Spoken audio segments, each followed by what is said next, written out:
Um, some of my experiences would be the transition from parenting together Yeah. and then co-parenting. It has a lot of emotions involved. Yes. And so it's challenging yes. to deal with your emotions together and Yes. still parent with a common goal. Sure. That's one that I could say is personal. It's a big one. It's yeah. a personal one and one of the biggest ones. Yeah. A foundation for Yeah. me it was, because I knew that we need to fix this new form of relationship of ours in order to make our co-parenting successful. Welcome to today's episode of Mental Health and Motherhood with Boledi. I am sitting here with a woman that has inspired me to actually just go after my dreams as a mom.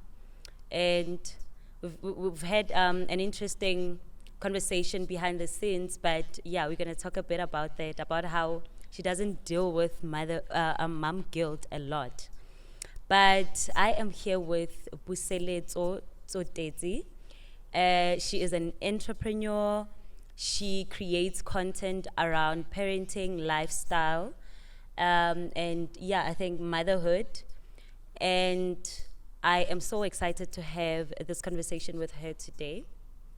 Hi, how are you? I'm all right. How are you? I am good. You look amazing. Thank you. Very nice. You look amazing. Thank you. Sure. I am so excited to have you here. I was just telling you that I think in 2018 or 17, I went through, what's this? I think it was an article that you wrote. And I was like, my goodness, she's doing things she likes. She's a mother of 3 and she's doing things she likes. And that just really inspired me to do the things I like, you know? And I didn't say anything, but yeah, nonetheless, I just wanted to give you your flowers. Yes. How are you doing? I am doing fairly okay. Okay. In the middle of a transition, so Okay. I could say it's one of those you can be having a good time while struggling or going through something Sure. hard still. Sure. So I'm going through that phase, and but I can still say I'm doing good. Sure. Yeah. Do you mind sharing? Oh no. Okay, that's fine. That is fine. Not yet. The thing about me, I probably will share one day. Yeah. But I don't like to bleed on people. Sure, I love that. Yeah. I love so that. I always allow myself time to process things. And then I share, because as well I do highly believe in testimonies. Absolutely. Like, it's one of my building forces. Whenever I hear somebody's testimony, it builds me. So I always prefer to share before and after, right? I love so not that. just before. Yeah. So let's wrap it up and then Yeah. You know Then what? I'll I love share. that. I love that because I'm exactly the same way. I don't like to talk. I also don't like to talk about my problems when I'm going through them, because I want to see how God is going to carry me through them. And then, like you're saying, talk about the testimony, not to boast or anything, but just to share how God can do it. And I think when you are talking while you are going through it, you can overshare, and maybe it can get a bit ugly. and you speak into it as well.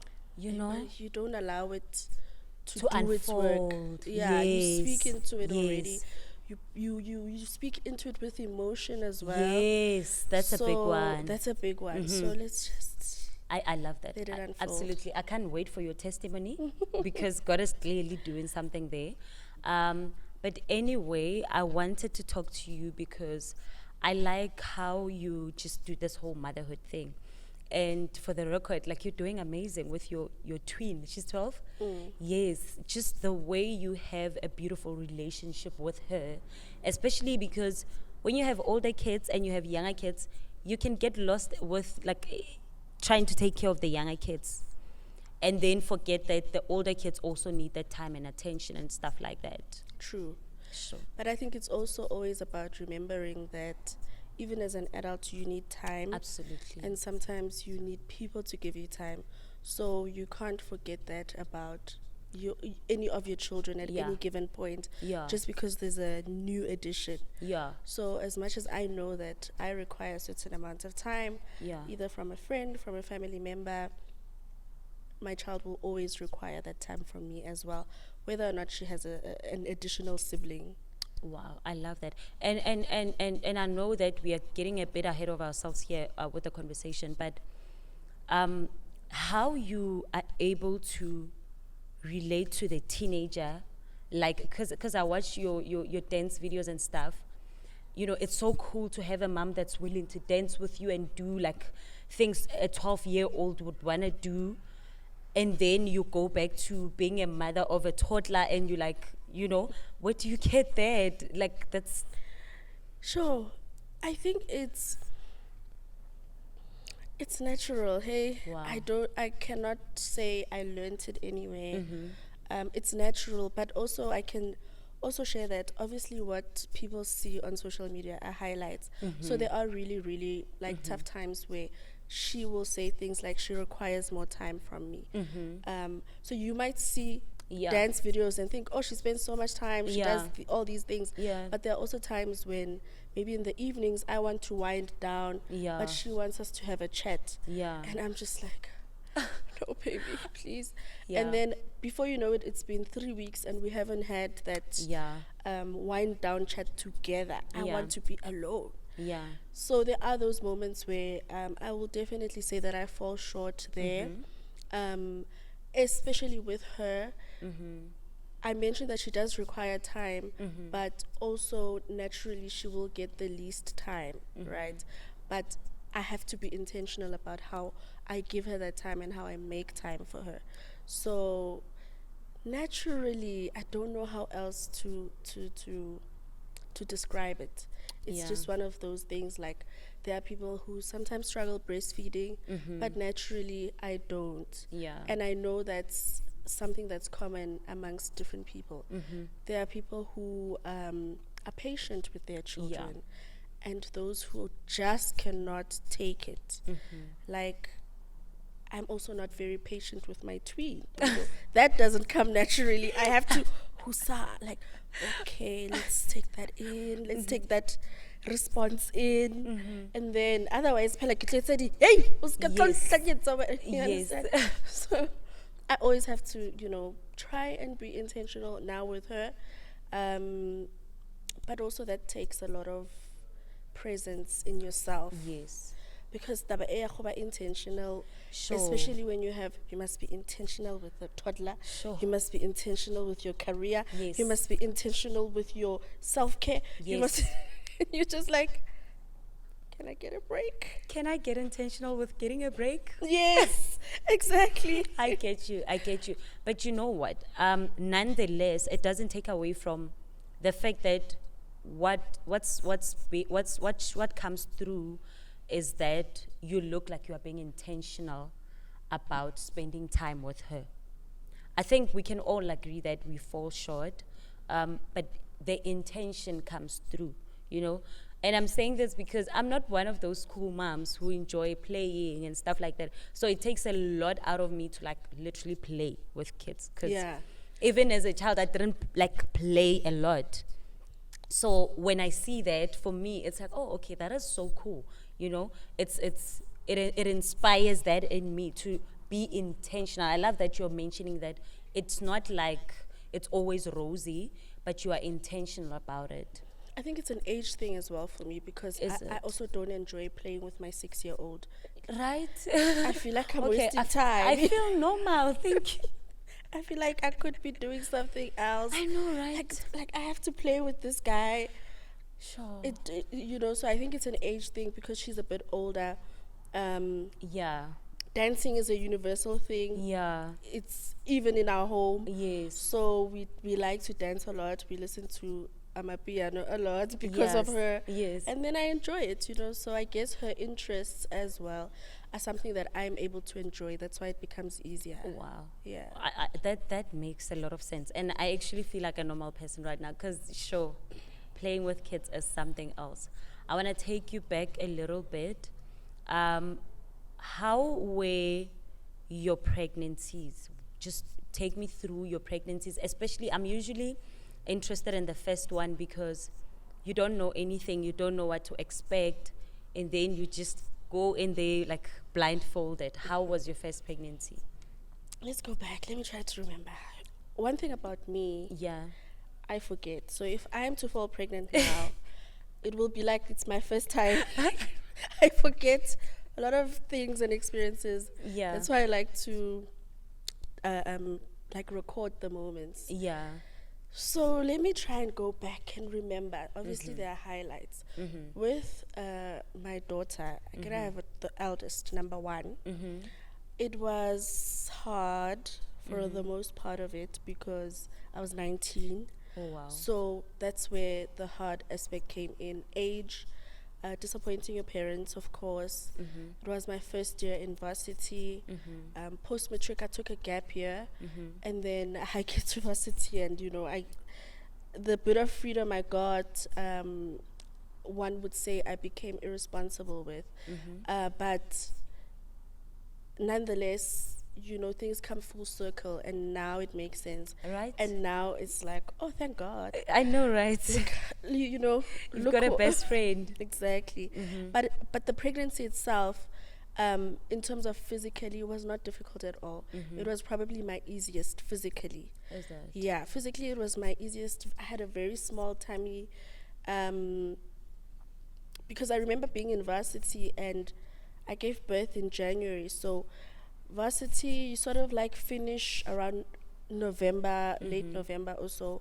And when I came back the following year, having given birth, and some of the people knew, some were like, how? When was she pregnant? Yeah. So physically, it didn't affect me much. Yeah. I was just the usual tired, always sleepy in class, so struggled with that. But no pain, like none of that. I just didn't eat much as well. Yeah. And then emotionally, it was dealing with feeling like I've disappointed my parents. That was the main thing I could say was a highlight. And then I guess that's about it at that time. And also not being able to take care of myself well enough for the pregnancy because I'm not working, the father's not working. We met in varsity. We're both students, right? So just not being able to take care of myself to the full extent that I was able to with the other two. Then the second pregnancy, if I remember well, was also small, not bad at all, but I gave birth prematurely, so he was a premature baby. I don't really know why. I don't remember doing anything wrong. Is it? Yeah, not at all. At how many weeks? Wabona, that's why I don't remember. Oh, I can't remember how many weeks, but yeah. not too much. It was probably about 3 weeks or so. Yeah, not just too much. earlier. But he Okay. was, because he was also a small baby, he Okay. weighed 1.9. So Wow. he did have to be in NICU, yeah. and just go through that process of growing a little bit and just going over the 2 kilogram mark. And when you give birth, your child in like the first week, they actually lose weight. And then gain back a Yes, week so we had to later. wait for the loss and then the Sure. gain. So the pregnancy itself, as mentioned, I don't remember well physically how I did, but I think I did pretty well. It's just that he wasn't growing accordingly. Okay. And with my third pregnancy, I would say was my hardest emotionally as Okay. well. At this time, it's when I started to experience a lot of transformation in my business, in my marriage, in Yes. different things. And now I've got 2 children. Yes. And now I'm pregnant with a third. So now you're taking care of 2 children. Yeah. You're taking care of your marriage. Your business is not doing that well. You're Yeah. trying hard to just make things things come happen. together. Yeah. So that was, I could say, emotionally on me, the hardest pregnancy. I actually went through prenatal depression. And I Wow. started therapy while I was pregnant because it was hard. But I was on a course, I was learning. So I was always trying to balance Yeah. to balance, to say, okay, you may not be feeling well emotionally, but there's something you can do for yourself for the sake of the baby.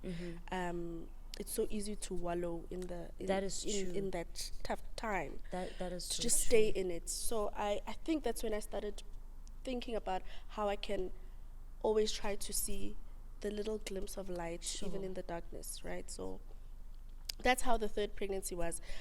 Physically, it was the one where I gained the most weight, despite being depressed at that time. But Yeah. it was the one where I gained the most weight. He was my biggest baby, still small, 3.2.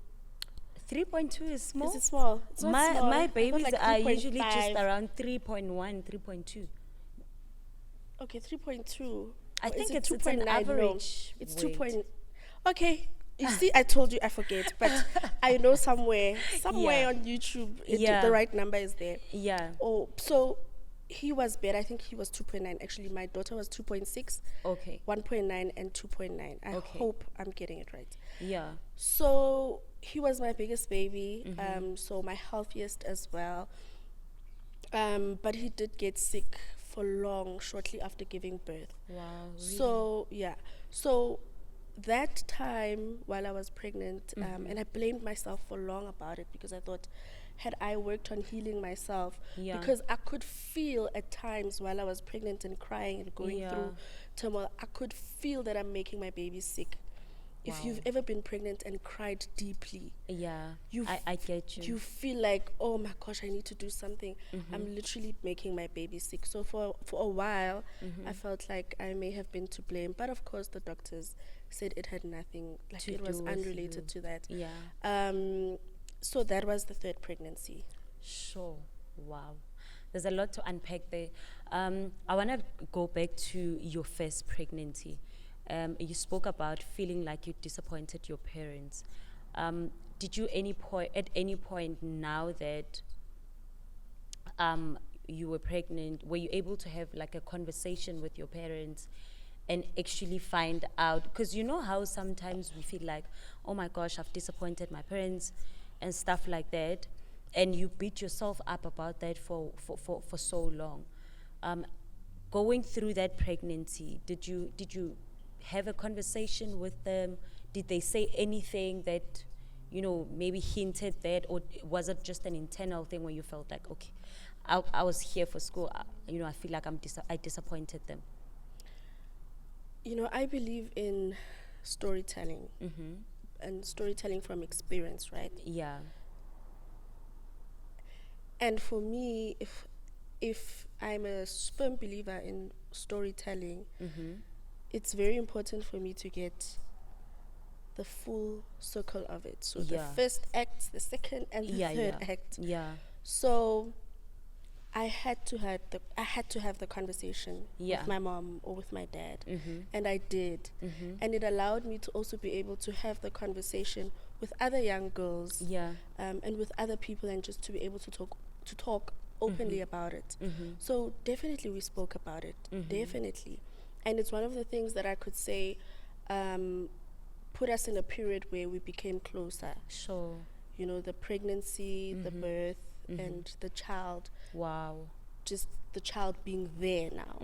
So we certainly, definitely had the conversation about it, and I always encourage it.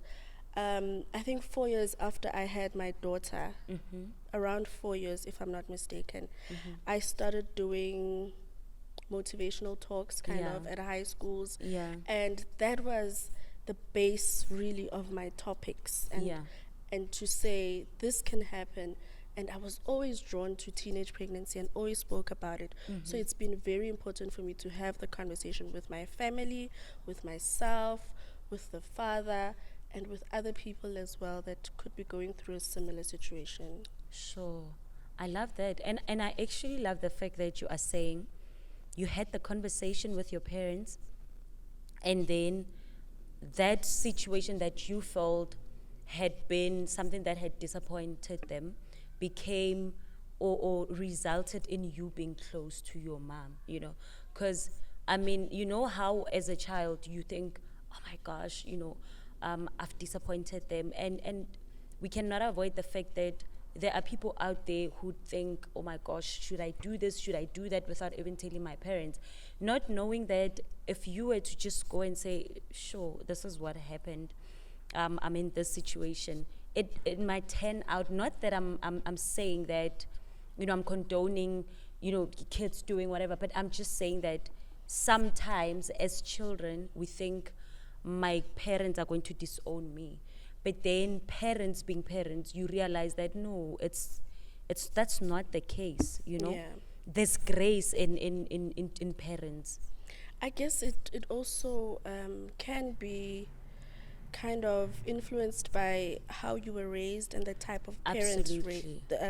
parents you were raised by. So Yeah. my mother, having had her first child at 17, kind of made me feel like I can have this conversation with her. Sure, I love that. But I will say, and I have said this before, my initial decision was to not keep my baby.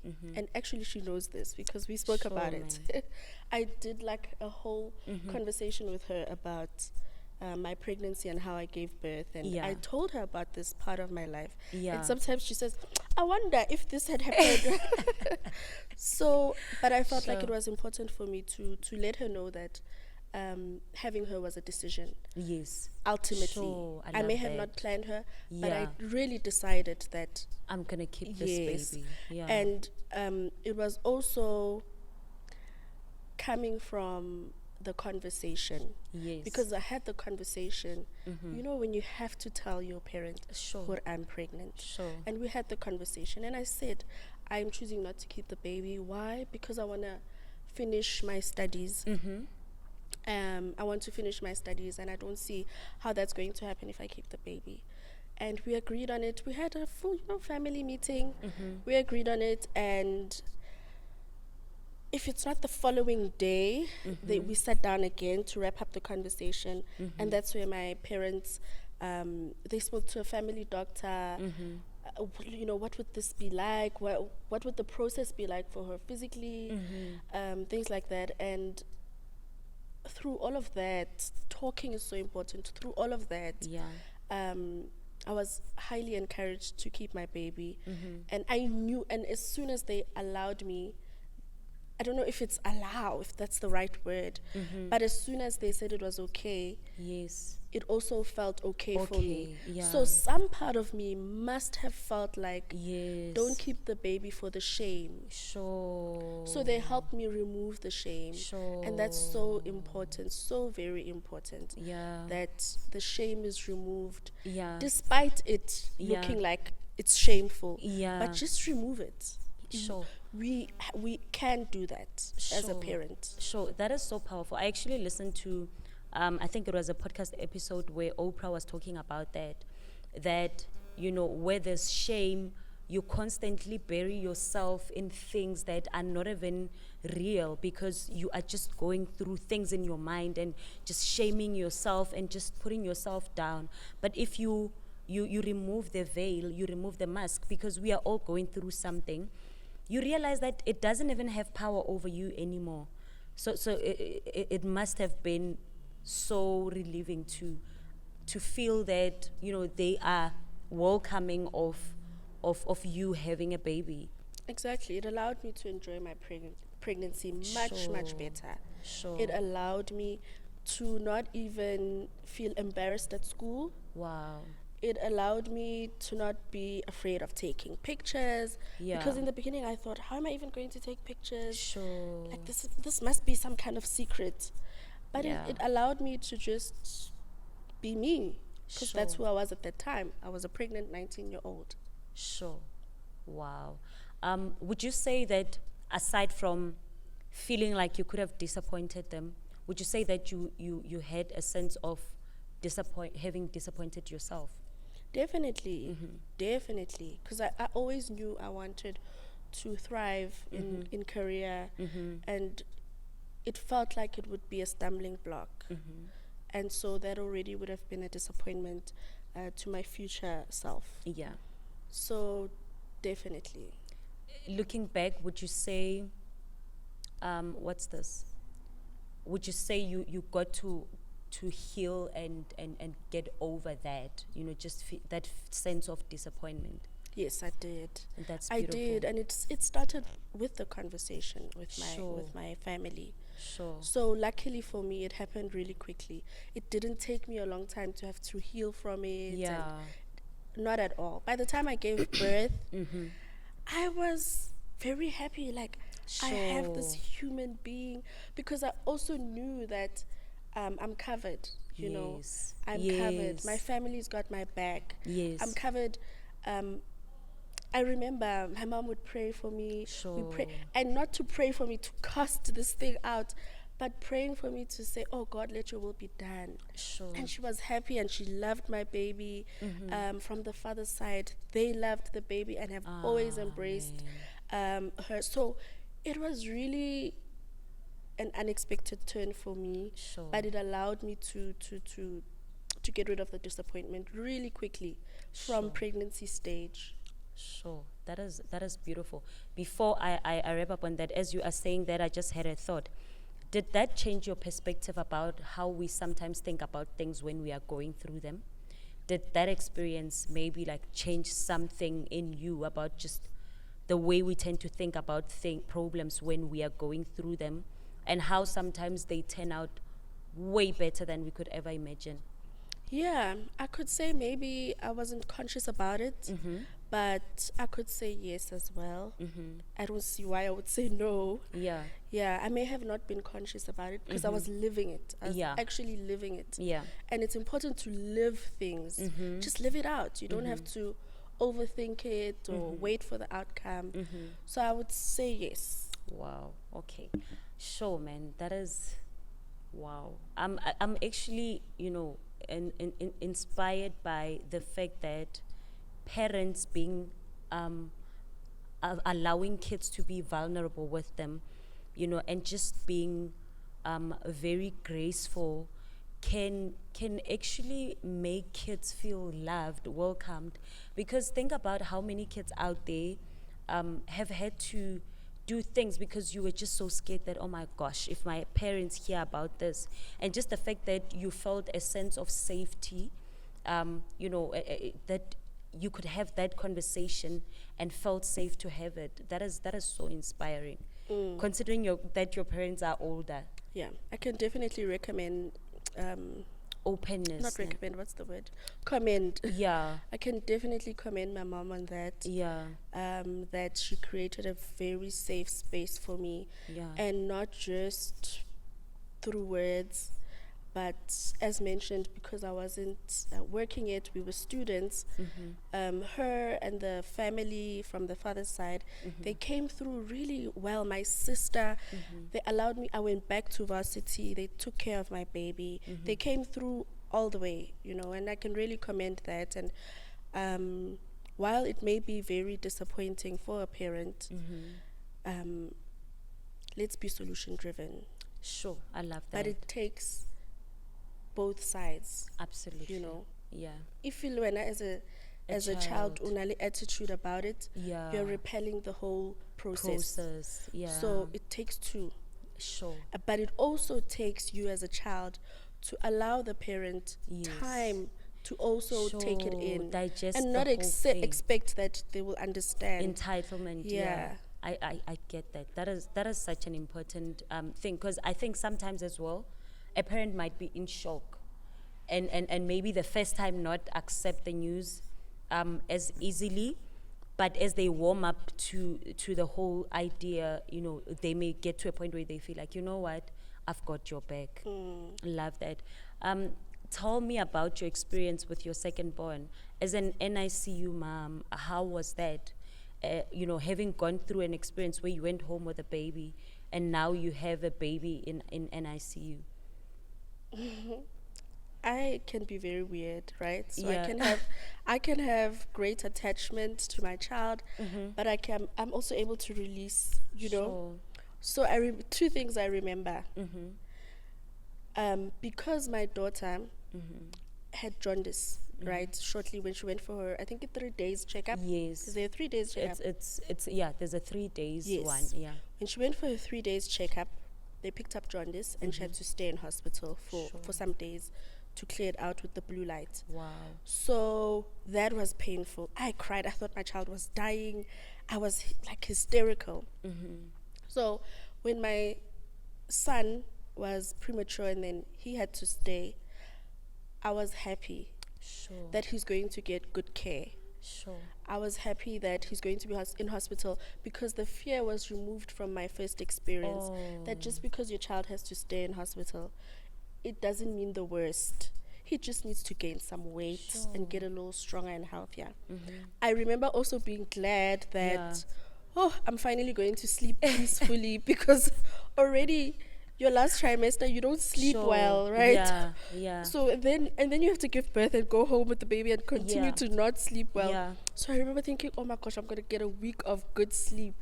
It was so weird. I literally, 2 days, or the day I was discharged, the next day I literally went to the salon to do my hair. I felt such freedom. I was happy. Okay, so I'm going to go see my baby, and then I'm going to go home.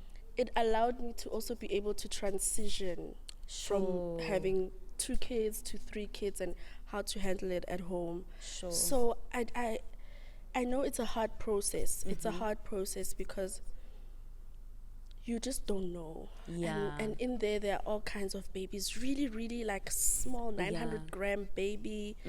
Some babies do pass on, and you just wonder, where's your child going? But because I had a positive experience with my daughter, it gave me hope that I'll have a positive experience again. Sure, man. But I think you must just, you're generally being an optimistic person is what helped, because I know that I'd freak out. I'm generally, I get anxious. So I know that in that situation I would have freaked out.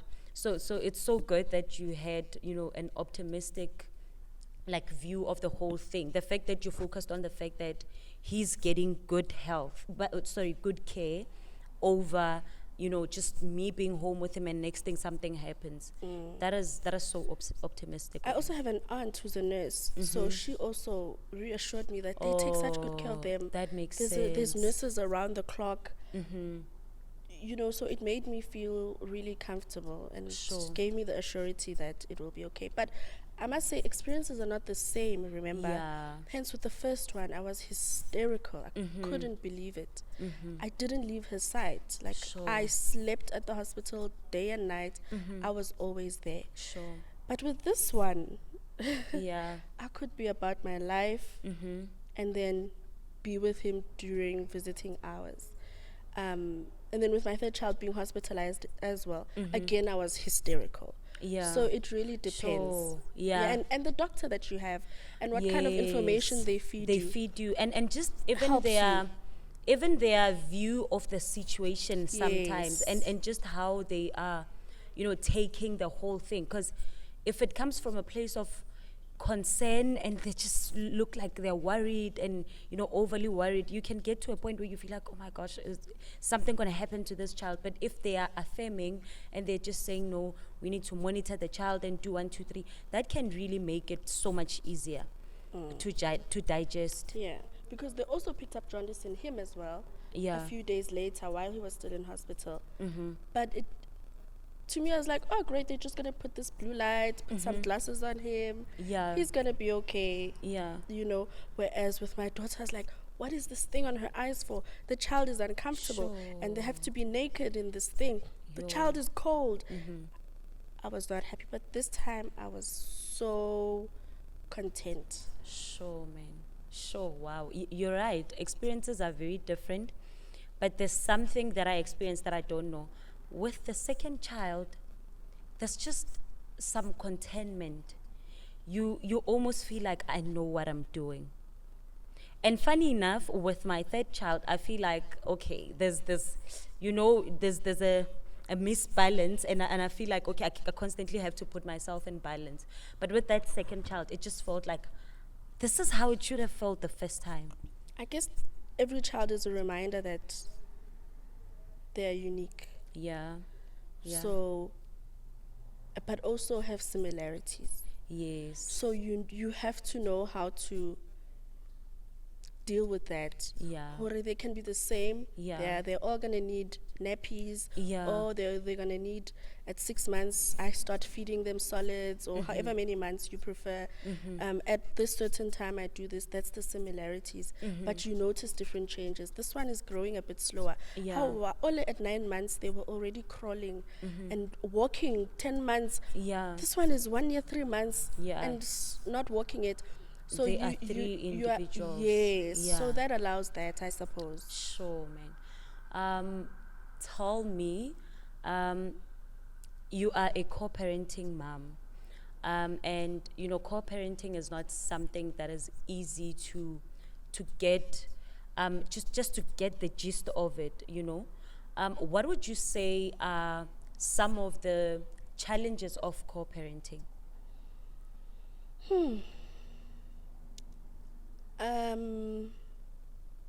I'll speak in general and as well from my own experiences, right?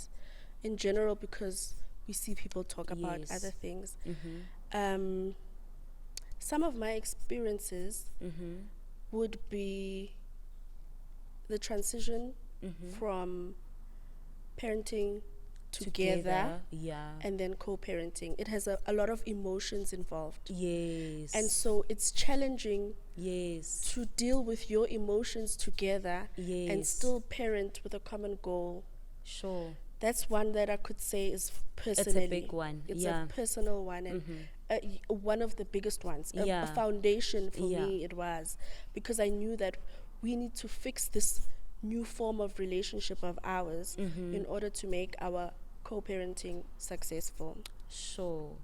My other challenge would be that up to now, it was inconsistent, Okay. right? So there were times where we get along on certain things, we plan, we have the same vision, and then there were times where it's like, Yeah. Yeah. You Push, all just pull, want to push, do your pull. own thing. and that's normal, even with parents who are parenting together, Absolutely. married, all Yeah, of that. absolutely. It's normal. But when you're not together, it feels Yeah. hard. Yeah. It feels strenuous. Sure. So those are some of the challenges I could say. And of course, the physical challenge of where do the kids live? Sure. How do we navigate? How do we see them? How do we do that? That can be challenging because one of the parent, in most instances, Yeah. the mother, will carry the most responsibility. Absolutely. In most, not all. So that was a challenge for me then, that, I have to carry the bulk of the responsibility, which I guess I was also okay with because I also want to be very involved. Some of the general things that I could say, financially, who is bringing more to the table for the children, Sure.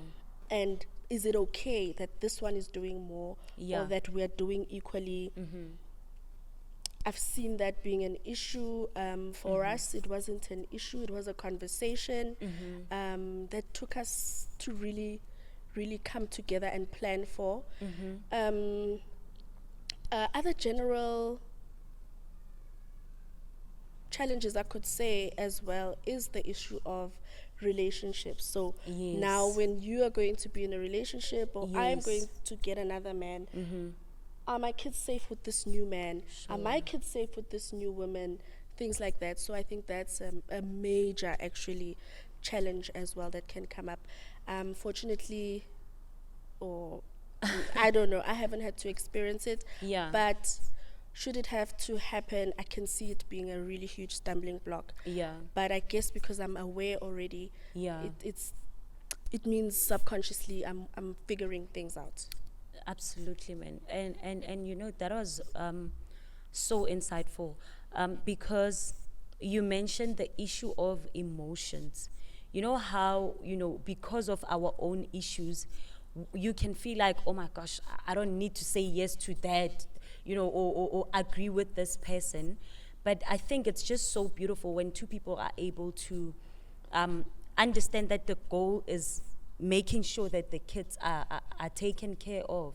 You know, what would you say, like some of your tips for someone who has to find themselves in a situation where they have to co-parent, but they feel like they were not ready or they were not prepared, and this is what they are in, the situation they are in, and they feel emotionally attached still.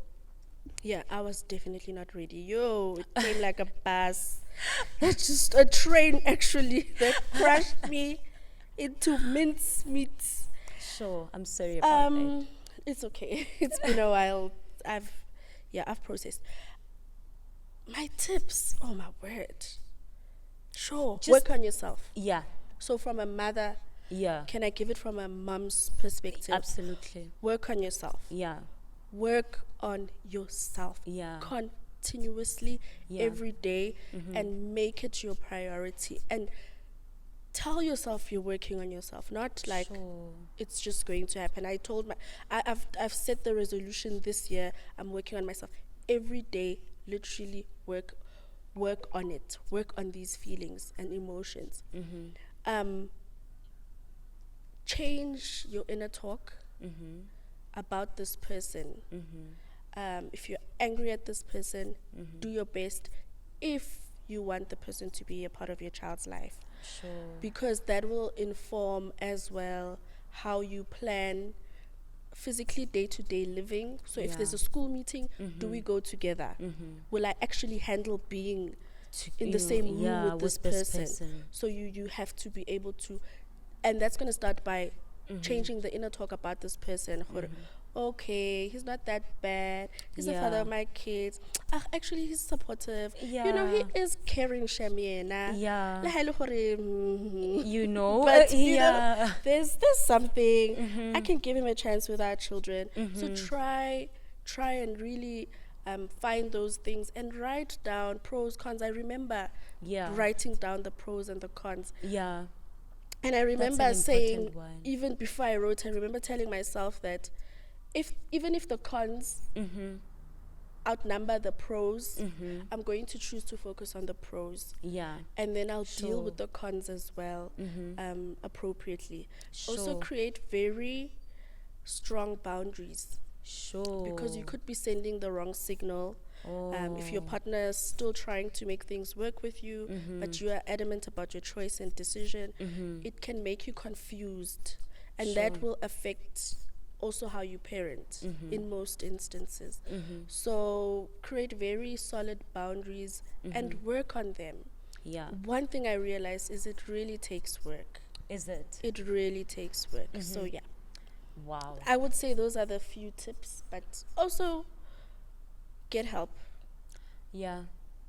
You know? Whether it's somebody who's going to help you in your home, somebody who's going to help you mentally, a therapist, or get help and support. I love that. And I love the fact that you mentioned working on yourself, because you can just find yourself feeling like, you know, you losing faith in yourself and just losing your confidence and all of those things. So working on yourself also makes you, it doesn't make you focus on the situation and what went wrong. It makes you focus on yourself. And that's just, once you're focused on yourself and you fill your cup and you are, you know, you give from a full cup, you don't feel a need to be squabbling and just, you know, not cooperating. Sure. And it doesn't mean it's going to be perfect. Yeah. It still won't be. Yeah. And there'll be situations that will like how we're going back 10 steps. Yeah. But because you've set a foundation, you're just like, okay, you know what? Yeah. I'm gonna address this. There's no way I'm gonna let it slide. Yeah. And my last tip really would be give yourself grace. It can be an emotionally exhausting process. Absolutely. A very emotionally exhausting time in your life. So give yourself grace. Pray for yourself, for your emotions, for your feelings. Pray for God to just sit and dwell in you and do a new thing in your life, because unfortunately you need to keep living for the children. And it can feel like if you didn't have them, you wouldn't be in this situation. Sure. But you need to stay above the waters, babe. Like, pedal really hard and stay Yes. up. One day you'll find yourself in this place where you're not cruising, but it's easier. Yeah. It's a little easier. So have grace for yourself. Don't be hard on yourself. Cry it out. Scream it out. I remember one day feeling like, I wish I feel could like screaming. stand on top of the roof and Yes. scream, and Yeah. everybody just needs to know. Yeah. No, it's your cross. Carry it Sure. well with grace. Sure. And tell yourself you're going to overcome and you're going to be okay. And I know it's not the case for everybody. For some people, that point is like an exhale. It's like, oh my gosh, Yeah. I have finally been released and it feels good. Yeah. But for those who experience it from my Yeah. perspective, Yeah. the way that I felt it, where it was hard and it took years Yeah. to get to where I am. And even now, it's not, I can't say glory, hallelujah. Yeah. But I can definitely say, God, I see you and I thank you for remaining with me through it all. Stay, continue to stay. Don't leave me. Yeah. I need you. Sure. And I think that's a big one, hey, because if you don't take on that perspective, you can actually go crazy from just overthinking, and just feeling like you need to be in control of the situation and all of that. Yeah, Sure. and losing a family is so hard. It's your Sure. childhood dreams crumbling down. It's Sure. your future family vacations Yeah. crumbled. It's your lifestyle that you envisioned and saw living that like gone. Yeah. And Sure. to have to try and recreate and still see yourself and the kids as a whole family. Yeah. As a whole full family. Sure. Akuna motho shotang. Nobody is Yeah. missing in it. Yeah. It's perfect. It still Sure. has God in it. It still has the Holy Spirit. It's got all of the protection from the angels, the ancestors, whatever you believe in Yeah. is still in it and holding it together. Sure. Wow. That's such a great perspective, hey.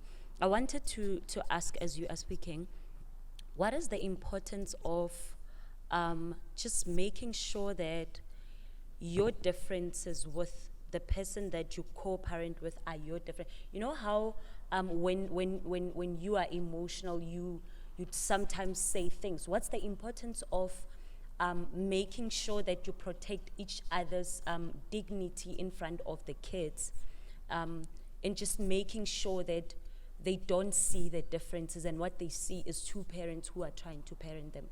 It can be very hard, firstly, to control bubbling emotions. Yeah. So should it happen, Yeah.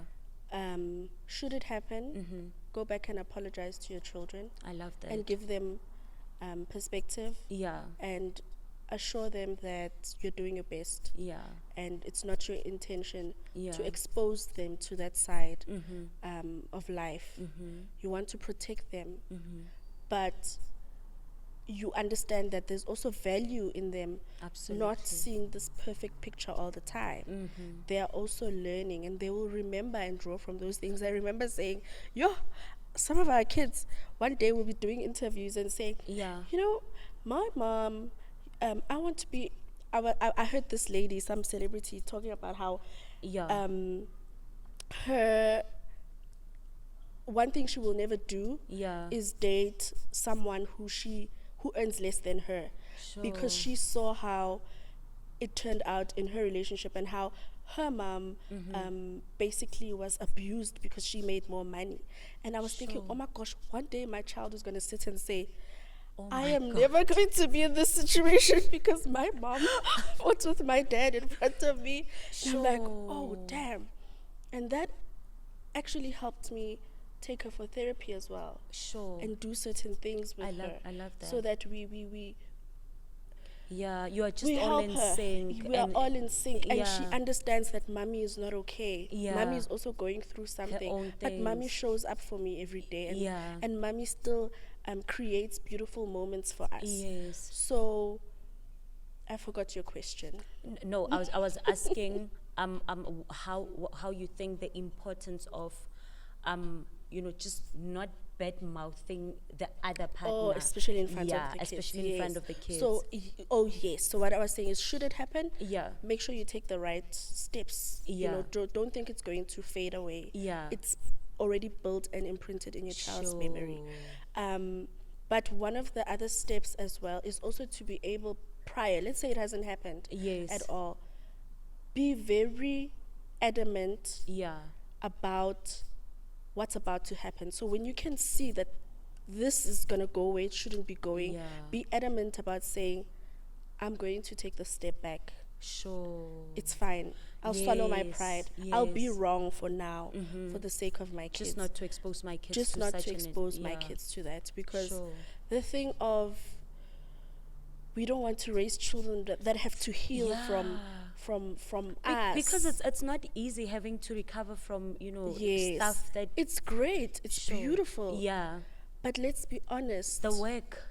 There are situations that will happen. Yeah. You cannot, no matter how hard you try, protect your child from every kind of childhood trauma that they can experience. Some challenges in life, one way or the other. Exactly. You just have to do your best. But unfortunately, because we're also growing, we're experiencing things, and they're going to see those things. Absolutely. They're going to see those things. You, in our generation, or in, we want to work harder and do better than our parents did or whatever. But our parents did the best that they could do. Absolutely, with what they had. So yes, things can go wrong, but you are able to fix them, and you're able to have continuous conversations about them. If you remember some of these things when your child is older again, go back and have the conversation and say, baby, do you remember when you were 8, your dad and I fought in front of you, and it affected you for a while? How are you doing now that you're 21? Is it still affecting you in your life now? Obviously my child is not yet 21, but I want to have those conversations with her. And I do this whole sending my child emails that they'll be able to read when they're older. But I can see how I'm also going to be able to read them and say, oh, let's have a follow-up. Do you remember? And on that, I don't just write letters to her about the positive things. Like, I remember writing a letter to her about, your dad and I have separated. I know it's going to affect you. I wrote a very deep letter to her. I'm sorry if this may have disappointed you. I wished that you would have grown up in a family where mommy and daddy are living together, because that's what I had. And I'm sorry I couldn't give that to you. And I went into depth, and I spoke deeply to my child. Like I was the child, and my mom would be saying, these are the words I would love to have. I would love to hear from my mom if I'm in this situation. So that's going to be a conversation starter for us when she's older, to say, baby, how are you doing now? How do you view marriage now that you're older? Do you think what happened between your dad and I has affected you? Or do you think it's you're gonna be one of those, I want to raise my children in a whole family because my mom and dad didn't do it for us? How are you going to view things? So I think, and I hope, I hope that those will be the results. You know what? Firstly, I must say you are doing great, because I can imagine, like we said, just talking about the things the previous generation didn't do doesn't mean that we are shaming them. It just means that there's room to do better, because we know better now. And I'm just thinking about how amazing it is that you found it in you to write her that email and say to her, we are separating. I am sorry for the pain this might cause you. Because sometimes when these kind of things happen, kids aren't even considered. It's like, this is for older people.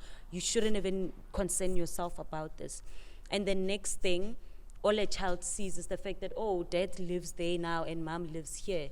So just the fact that you even made it a point to write to her, to try and explain to her and to apologize for the transformation that she's about to go through, and to assure her that you didn't mean to hurt her.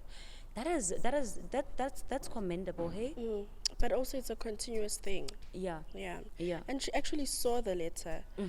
Because you know how when you set up their phones, you put in their email addresses. Yeah. So one day she saw it like that. Yeah. And she went through it. And Yeah. we were also able to have a conversation about it now. That is So, beautiful. taking it Yeah. step by Step step, by step, one day at a time. step by step is important. Wow.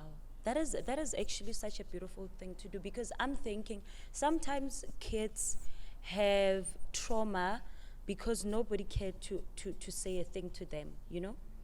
Nobody cared to say, even in families where the mom is there, the dad is there, there are sometimes difficulties, and you sometimes don't get along very well.